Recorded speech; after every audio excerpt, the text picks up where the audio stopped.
ताज्या घडामोडी पाहिजेत तर मग C24 या आपल्या YouTube चॅनलला लाईक करा, शेअर करा, सबस्क्राइब करा आणि बेल आयकॉनवरती क्लिक करायला अजिबात विसरू नका। Doctor Dhole neurospine bone Ayurveda super speciality hospital सर्व प्रकारच्या मेंदूच्या, मणक्याच्या, सांध्यांच्या आणि हाडांच्या आजारावर विना ऑपरेशन प्रभावी उपचार। आजार पॅरालिसिस, मायग्रेन, पार्किन्सन्स, एव्हियन, अव्हस्क्युलर नेक्रोसिस, तसेच मानदुखी, कंबरदुखी, गुडघ्यांची झीज, मणका सरकणं, खांदे अडकणं, आमवात, स्पोर्ट्स इंजुरीज, सायटिका, तसेच मणक्यांमधील जागा कमी होणं, विशेष उपचार पद्धती, पंचकर्म, नाडी परीक्षा, cupping therapy, physiotherapy, traction, acupressure, मर्मचिकित्सा, अग्निकर्म, विघ्नकर्म, तसेच ॲक्युपंक्चर, आधुनिक चिकित्सा। नमस्कार, मी डॉक्टर अमित ढोले, MD आयुर्वेदा। माझे पश्चिम महाराष्ट्र प्रथमच असे संगमनेर येथे doctor Dhole neuro spine bone Ayurveda super speciality hospital आहे।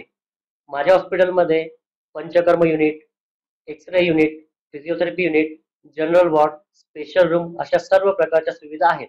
तर एकदा तुमच्या सर्व जुन्या आजारांसाठी हॉस्पिटलला अवश्य भेट द्या। तरीही पंचक्रोशीतील नागरिकांनी आपल्या हॉस्पिटलला भेट द्यावी व एकदा उपचार घ्यावे। आपला पत्ता doctor Amit Ramnath Dhole, mobile number 9665 86 80 09 आणि 80 07 36 00 01। Doctor Dhole neurospine bone Ayurveda super speciality hospital, ठिकाण नवीन नाशिक पुणे बायपास, राजापूर रोड, ढोलेवाडी, तालुका संगमनेर, जिल्हा अहमदनगर। संपर्क 82 61 96 76 24।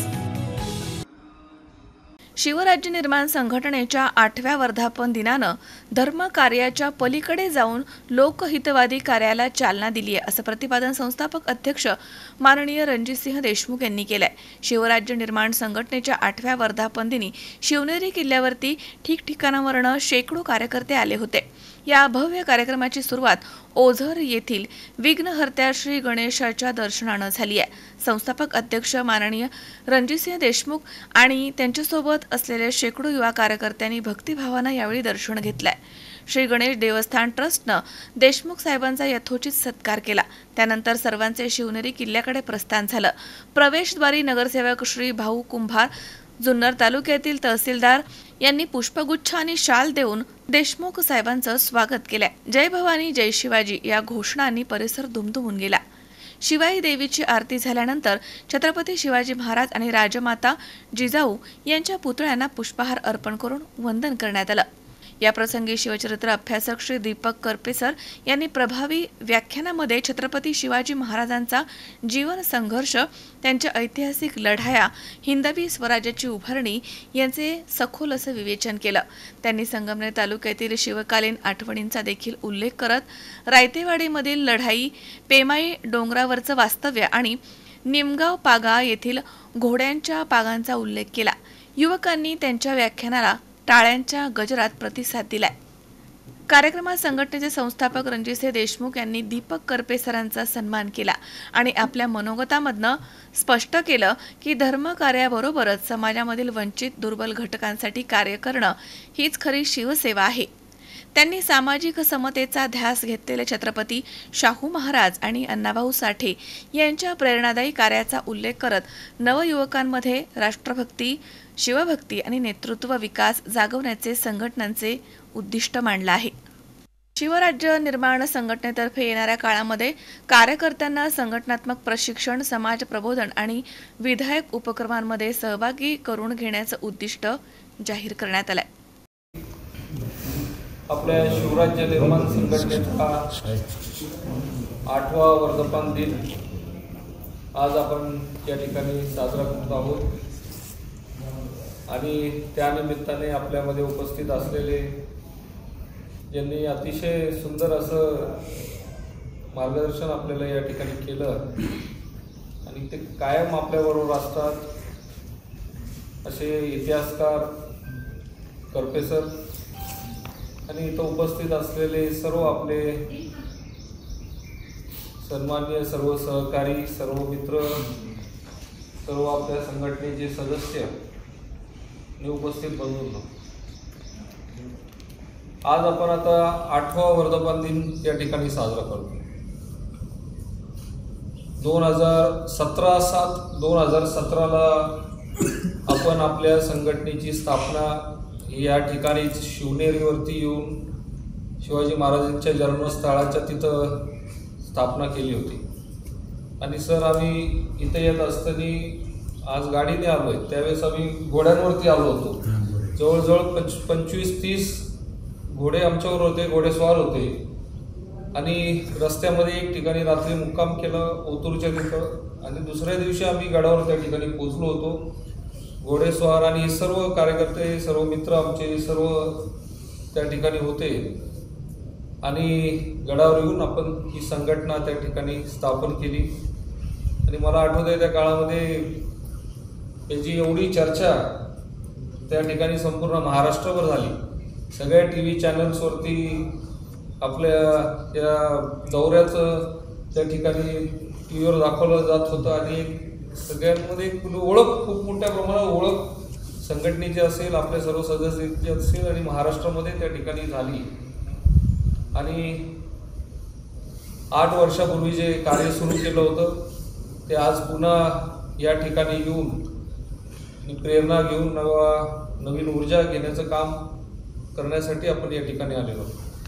कारण की शिवनेरीवरूनच का सुरुवात केली, तर शिवनेरी हे असं ठिकाण आहे की शिवाजी महाराजांचं हे जन्मस्थळ, या मातीत शिवाजी महाराजांचा जन्म झालेला आहे, या जागेमध्ये शिवाजी महाराजांचा जन्म झालेला आहे.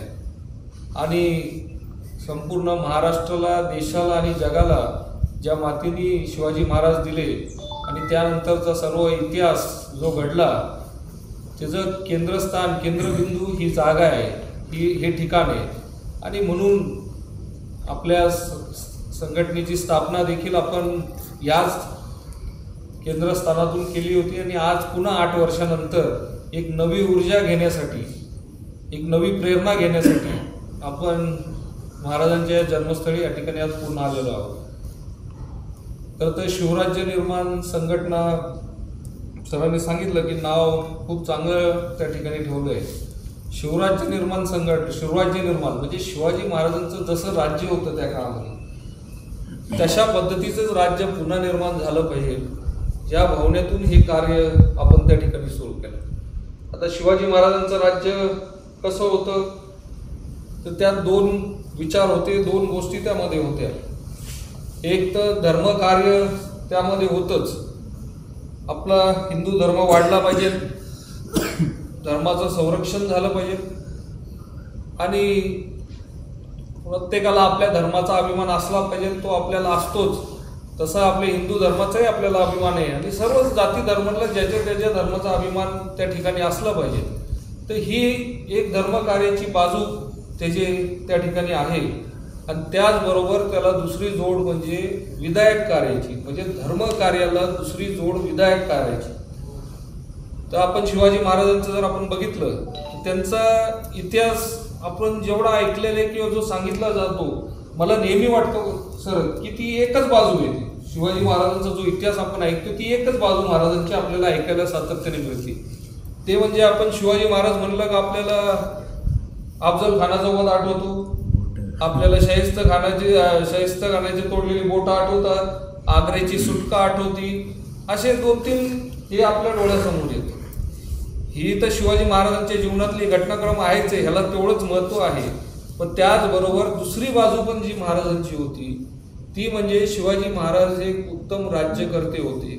राज्य कसं चालवावं, राज्याची रचना कशी असावी, राज्यातल्या सर्व घटकांना कसा समान न्याय द्यावा, सर्वांना कसं बरोबर घेऊन चालावं, हे शिवाजी महाराजांच्या राज्याचं वैशिष्ट्य कायम त्या ठिकाणी राहिलेलं आहे. सरांनी जसं सांगितलं की महाराजांचं राज्य म्हणजे प्रत्येकाला आपलं वाटायचं, की हे नाही माझं राज्य आहे, आमच्या महाराजांचं किंवा आपलं राज्य आहे, हा आपलेपणा जो होता तो महाराजांच्या त्या राज्याचं वैशिष्ट्य कायम त्या ठिकाणी राहिलं. आणि त्याला अनेक उदाहरणं देता येतील, अनेक त्या गोष्टींमुळे ते घडलेले, ते काही एका निर्णयामुळे त्या ठिकाणी झालेलं नाही. जसं सांगितलं की पुण्याचं हे पुन्हा जे होतं ते सुरुवातीला काहीच नव्हतं, तिथं काही गाढवाचा नांगर आखलेला होता, तिथं काहीच नव्हतं. जिजाबाई शिवाजी महाराज त्या ठिकाणी आल्यानंतर त्यांनी पुन्हा त्या ठिकाणी वसवायला तो सोन्याचा नांगर फिरून सुरुवात केली.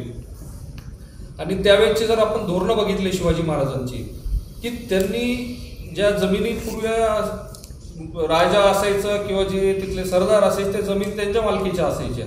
शिवाजी महाराजांनी त्या जमिनी खुल्या केल्या आणि त्या कसायला त्या ठिकाणी शेतकऱ्यांना त्या ठिकाणी दिल्या की तुम्ही या जमिनी करा, त्यातून तुम्ही उत्पन्न मिळवा आणि त्यातून राज्याला त्या ठिकाणी उत्पन्न द्या, अशी त्यांनी ते वाटप त्या ठिकाणी केलं.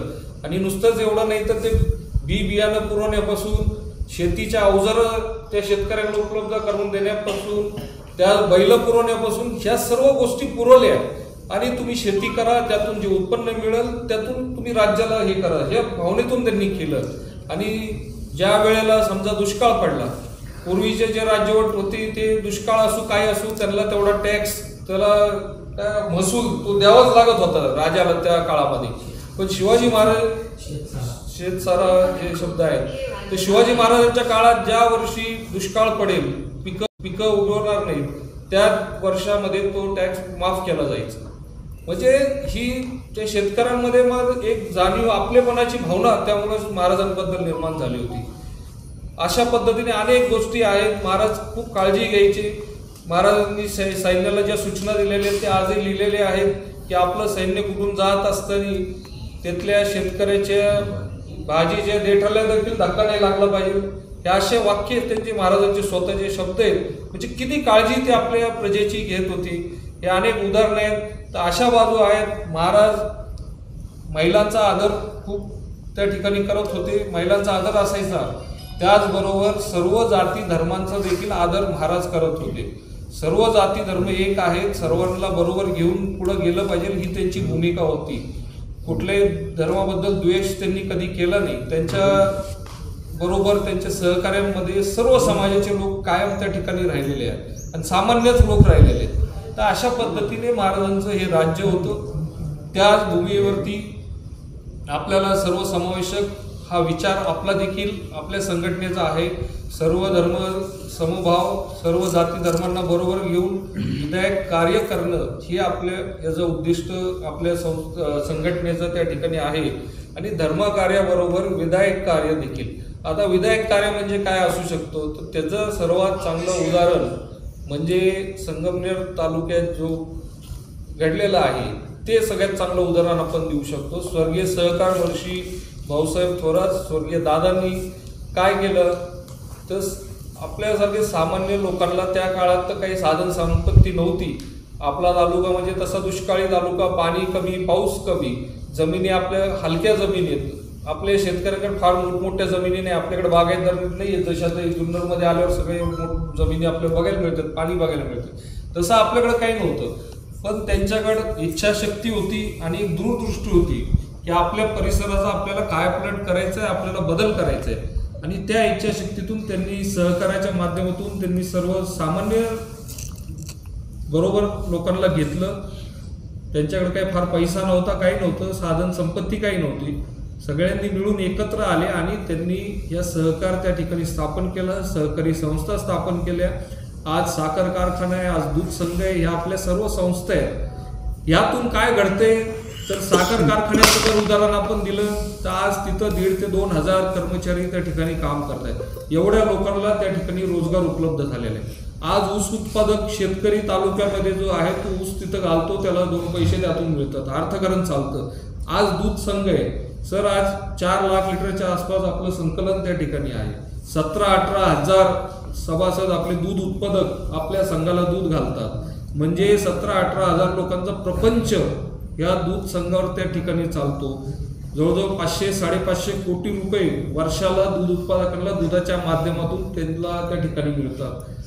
तर यातून रोजगार निर्माण झाला, यातून लोकांना हाताला काम मिळालं आणि यातून अर्थकारण फिरायला लागलं. आज आपल्या संस्था आहेत, इंजिनिअरिंग कॉलेज आहे, या संस्था 10,000 विद्यार्थी त्या ठिकाणी शिकतात, शिक्षण मिळालं. म्हणजे हे कार्य जे आहे हे विधायक कार्य आहे. हे काही नुसतं धर्माचं कार्य नाही, नुसतं धर्म जे आता जे चाललेलं आहे, आता जे सरकार असेल किंवा आत्ताचे जे पक्ष आहेत हे नुसते तरुणांना धर्माच्या नावाखाली आज त्या ठिकाणी वळवतात, ते घोषणा दिल्या का झालं सगळं, असं त्या ठिकाणी नाही. तुम्ही करा, धर्म रक्षण करणं, धर्म वाढवणं, धर्माचा अभिमान असणे प्रत्येकाला असलाच पाहिजे, ज्याच्या त्याच्या धर्माचा असलाच पाहिजे, त्यात काही वावगं नाही. पण त्याला जोड हे तुमचं विधायक कार्य असलं पाहिजे. तरुणांना तुम्ही रोजगार द्या, तरुणांना तुम्ही काम द्या, तरुणांना तुम्ही नोकऱ्या द्या, त्यांना व्यवसाय करायला प्रोत्साहन द्या. जसं शिवाजी महाराजांच्या राज्यात होतं, प्रोत्साहन होतं, ते काय असं डायरेक्ट काही करत नव्हते पण प्रोत्साहन देत होते. तर त्या पद्धतीने असलं पाहिजे. मात्र दुर्दैवाने तसं वातावरण आज त्या ठिकाणी नाही. तर आपल्याला आपल्या पातळीला आपलं हे कार्य असंच पुढं त्या ठिकाणी न्यायचं आहे. संघटनेचं जसं धर्मकार्य आपण करतोच आहे ते करायचंच आहे, त्याबरोबर आपल्याला हे विधायक कार्य करायचं आहे. राजा भाऊंनी मागाशी सांगितलं की आम्ही त्या दिवशी बसलो होतो, काही कामं आपण त्या ठिकाणी चालू केली पाहिजे, हळूहळू आपलं काम त्या ठिकाणी सुरू झालं पाहिजे. आणि त्या दृष्टीने आपण सर्वजण तरुण या ठिकाणी आहोत. प्रत्येक आपापल्या गावामध्ये त्या ठिकाणी जाऊन आम्ही काही संकल्पना त्या ठिकाणी मांडतोय की समजा तरुणांचा वर्ग आहेत गावामध्ये, तर तुम्ही त्या तरुणांच्या ग्रुपला बरोबर घ्या, त्यांना आपण काय मदत करता येते ती करू. क्रिकेटचे सेट असतात ते आपण जे तरुण इच्छुक असतील त्यांना देऊ. त्याचबरोबर गावातले वेगवेगळे घटक जे असतात गावातले, समजा भजनी मंडळ आहेत, त्यांना आपण ते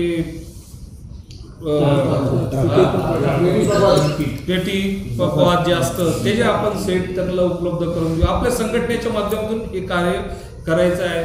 समजा ग्रामीण भागात महिला असतात ज्या रोजगारावर जातात, ते दिवसभर उन्हात असतात, त्यांना टोपी उपलब्ध करून देऊ, ते ॲप्रॉन उपलब्ध करून देऊ.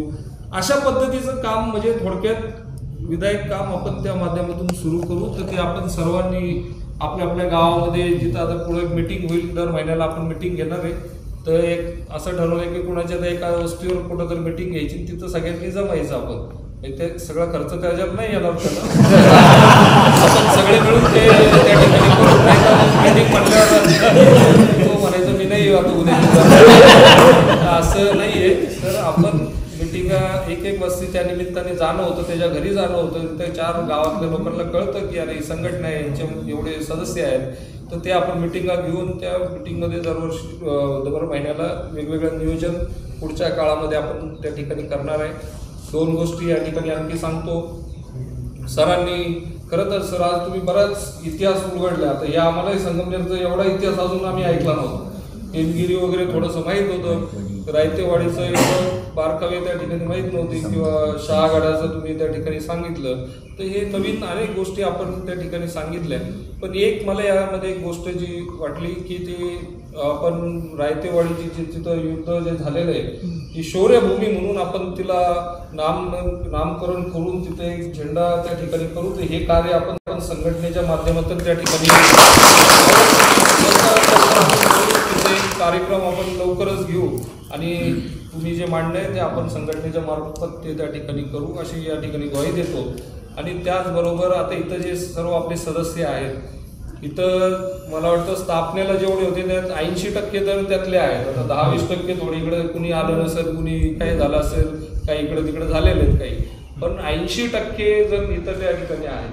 आणि यांना इथपर्यंत पोहोचायला सर आम्हाला आलेला 500 लोक आत्ता आणता आले असते, पण ते आमचं हे नाही, जे जुने आहेत, एका विचाराचे आहेत, विश्वासातले आहेत, तेच लोक आम्ही त्या ठिकाणी आणलेले आहेत. हे सर्व परीक्षा पास करून इथपर्यंत आलेले आहेत, म्हणजे असं म्हणलं तरी चालेल. अनेक वेळ आली असेल, पण त्यातून सगळ्यातून परीक्षेतून पास होऊन इथं आलेली ही सर्व आमची मंडळी आहे. कोणी 10 वर्षापासून बरोबर आहे, कोणी 15 वर्ष झाले, कोणाला 20 वर्ष झाले. तर एक विचाराचं आहे, एक विश्वास आहे. तर यांनाही सर्वांना मी या ठिकाणी ग्वाही देतो की आपण संघटनेच्या माध्यमातून जर कार्य आपण पुढच्या काळात करणार आहोत, करूच. मात्र उद्या सुदैवाने कुणाच्यावर अशी अजून काही कुणाच्यावर कधी वेळ आलेली नाही एवढ्या वर्षामध्ये, यापुढे येणार नाही मला खात्री आहे. पण कुणाला जर काही वेळ आली तर आपण संघटनेचे सर्व सदस्य, कार्यकर्ते प्रत्येकाच्या त्या ठिकाणी भक्कमपणे पाठीशी आपण त्या ठिकाणी तुम्हाला आपल्या सर्वांच्या वतीने देतो. हे सर्व तुमचे भाऊ आहेत. उद्या कुणाला गरज पडली ते सगळे भाऊ तुमच्यासाठी कधी पण त्या ठिकाणी माझ्यासहित त्या ठिकाणी आम्ही उपस्थित असणार आहे. तर ही खात्री देखील, ही गॅरंटी देखील तुम्हाला या ठिकाणी देतो. आणि आपल्याला आपल्या या शिवराज्य निर्माण संघटनेचं कार्य पुढच्या काळामध्ये असंच पुढं चालू ठेवायचं आहे आणि त्याची प्रेरणा आज आपण घेतलेली आहे. नवी ऊर्जा घेऊन आपण या कामाला आजपासून सुरुवात करतोय असं या निमित्ताने मी आपल्याला म्हणतो आणि पुढच्या कार्यासाठी आपल्या सर्वांना या ठिकाणी शुभेच्छा देतो आणि थांबतो. या शिवजन्मभूमीत हात जोडून नमस्कार आहे. खरं तर छत्रपती शिवाजी महाराज हे भारतामध्ये जन्माला आले हा फार मोठा चमत्कार आहे आणि त्यातल्या त्यात महाराष्ट्राच्या भूमीमध्ये जन्माला आले हा त्याहूनही मोठा चमत्कार आहे. कारण महाराष्ट्र जगाच्या कोणत्याही कानाकोपऱ्यात जा, कोणत्याही प्रांताला राष्ट्र म्हणून संबोधलं गेलं नाही. ते आपल्या भारत देशाच्या भूमीवर असणाऱ्या एकमेव महाराष्ट्राला राष्ट्र म्हणून संबोधलं जातं.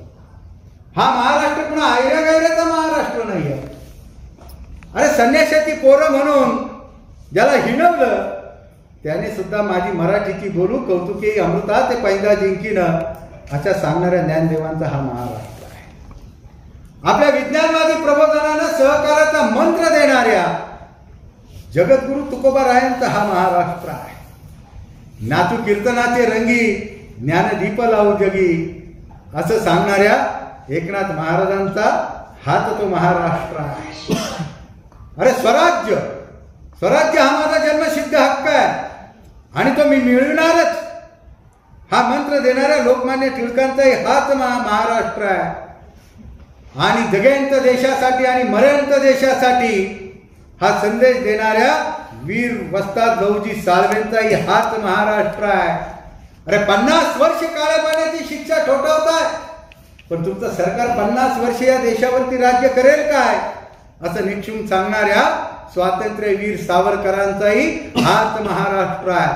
शिका, संघर्ष करा, संघटित व्हा हा महामंत्र देणाऱ्या महामानव डॉक्टर बाबासाहेब आंबेडकरांचाही हाच महाराष्ट्र आहे. आणि पुरोगामित्व कशाला म्हणायचं? आपल्या घरापासून तयारी करून आपली सख्खी बहीण होळकर परिवारामध्ये देऊन अस्पृश्यता झिडकारणाऱ्या राजश्री शाहू महाराजांचाही हाच महाराष्ट्र आहे. आणि दे माय धरणी ठाय करून पाहणाऱ्या या महाराष्ट्र भूमीला जंग जंग पछाडणाऱ्या या औरंग्याला सुद्धा शेवटची चीर निद्रा देणाराही हाच महाराष्ट्र आहे.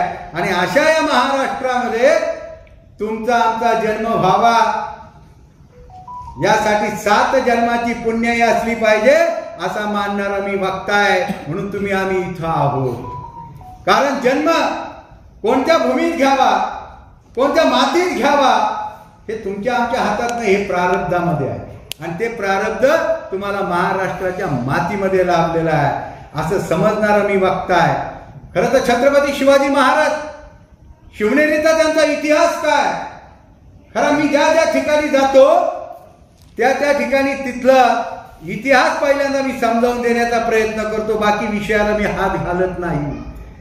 शिवनेरी किल्ल्यावर तुम्ही आलात, बऱ्याच वेळा मला प्रश्न पडतो की हे सगळेजण शिवनेरी किल्ल्यावरती काय येतात? तर काही जण म्हणतात शिवाजी महाराजांचा जन्म झाला त्या जन्मस्थळाची माती कपाळी लावण्यासाठी आम्ही येतो. पण माझ्यासारखा ज्या वेळेस येतो मला प्रश्न पडतो शिवनेरीचा आणि महाराजांचं नातं किती वर्षाचं असू शकतं? या किल्ल्याचा पूर्व इतिहास जर पाहिला तर हा किल्ला सातवाहनकालीन आहे. पाठीमागे आपण येताना शिवाई देवीचं दर्शन घेतलं. मी खाली असताना सांगितलं की सातवाहन राजवटीमध्ये हा किल्ला होता. त्यानंतर 14व्या शतकामध्ये बहमनी राजवटीमध्ये, आता बहमनी राजवट म्हणजे नेमकी कोणती राजवट आहे की हसन गंगू बहमन शहा, ज्यावेळेस गंगू ब्राह्मण हा दक्षिणेकडे त्याला राज्य मिळालेलं होतं आणि त्याच्याकडं एक नोकर मुस्लिम युवक त्याचं नाव होतं हसन, तो काम करत होता. त्याला अपत्य नव्हतं.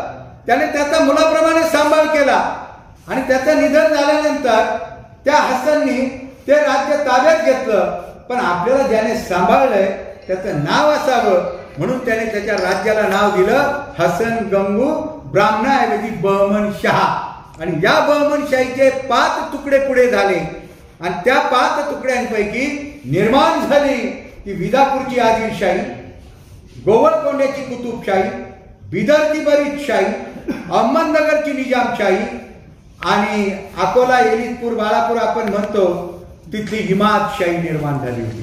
या 5 शाया दक्षिणेकडे राज्य करत होत्या आणि राज्य करत असताना त्यांच्यामध्ये एक हिंदवी राज्य निर्माण होत होतं. ते म्हणजे विजयनगरच्या कृष्णदेव रायाचं राज्य निर्माण होत होतं. पण या शाळांचा आपापसात कलह. विजापूरच्या आदिलशहानं बिदरची बरीच शाही जिंकून घेतली, निजामशहानं हिमादशाही जिंकून घेतली. आणि तुम्ही आम्ही इतिहासामध्ये ज्या अभ्यासतोय त्या 3 शाया सातारा प्रांतामध्ये धुमाकूळ घालत होता. महाराजांनी ठरवलं, अरे याचं नाक दाबावं लागेल. काय करावं लागेल? महाराजांनी विजापूर जवळचं सेलपूर सोडला. दिनांक होता 4 नोव्हेंबर 1679 आणि सेलपूरहून निघाले. धडक मारली जालनापुरावरती. जालना मुघलांची एक श्रीमंत व्यापारी बाजारपेठ होती. म्हणजे जालनाचं रक्षण करण्याकरता दिलेर खान पठाण परत माघारी फिरेल आणि विजापूरकरांचं संरक्षण होईल. आणि या अपेक्षेनं महाराजांनी जालन्यावरती हल्ला केला. प्रचंड संपत्ती, अगणित सोने नाणे हिरे जवाई रावटी तंबू घोडे वगैरे असंख्य त्यांना मिळालं. आणि जालनापूर लुटल्याबरोबर ज्यावेळेस मुअज्जम औरंगाबादचा म्हणजे त्या संभाजीनगरचा हा सुभेदार होता आणि त्याने त्याला पत्र पाठवलं. दिलेर खानाला मदतीला बोलवलं आणि विजापूरचं संकट टळलं. संभाजीराजे तिथून पन्हाळ्यावरती आले आणि महाराजांनी जालनापुरा लुटून फन्ना केली. आणि ती सगळी संपत्ती महाराज घेऊन येत असताना संगमनेर जवळ रायतेवाडीच्या ठिकाणी आलेले असताना गुप्तहेर बहिर्जी नायकांनी बातमी आणली की पाठीमागून रणमस्त खान येतोय चालून. कारण ही लुटलेली होती महाराजांनी, ती संपत्ती गेलेली होती. त्यामुळे प्रचंड चवताळलेला रणमस्त खान 35,000ची फौज घेऊन येत होता. त्यावेळेस महाराजांच्या समवेत कोण होता? सरसेनापती हंबीरराव मोहिते होते, पंच हजारी सरदार शिदोजी नाईक निंबाळकर होते, सर्जेराव घाटगे होते, माने होते आणि हे सगळी मंडळी त्या ठिकाणी बहिर्जी नाईक होती. हे सगळे आलेले असताना महाराजांच्या समवेत 10,000ची फौज आहे. रणमस्त खान 35,000ची फौज घेऊन येतोय. काय करावं? कुठं थांबवावं? पुन्हा पन्हाळगडची याद यावी असा रणसंग्राम या संगमनेरच्या मातीमध्ये घडलेला आहे. त्याच वेळेस हंबीरराव मोहितेंनी महाराजांना थांबवलं आणि महाराजांना सांगितलं 35,000ची फौज आहे, आपला निभाव लागणार नाही, मुलूक सपाटीचा आहे, काय करावं? महाराज तुम्ही बहिर्जी नायकांच्या समवेत जवळ असताना पट्टागड गाठा, आम्ही तोपर्यंत गनिमाला रायतेवाडीच्या प्रवरा नदी. शावीर शेख, C24 तास, संगमनेर. ताज्या घडामोडी पाहण्यासाठी C24 तास या यूट्यूब चॅनलला लाईक करा, शेअर करा, सबस्क्राईब करा आणि बेल आयकॉनवरती क्लिक करायला विसरू नका. सुनबाई, आजही चहा काल सारखाच बनव. अगं, कोणती नवीन चहापत्ती आणली आहेस का? काय ग, कालच्या चहाचं रहस्य काय आहे? प्रत्येक चांगल्या चहासाठी आवश्यक आहे राजहंस दूध. चहापत्ती तीच, फक्त दूध नवीन. आणि माझ्या चहाला मिळाला सुंदर रंग आणि स्वाद. तुम्ही फक्त दूध बदला, राजहंस दूध आणा आणि असा मस्त चहा बनवा.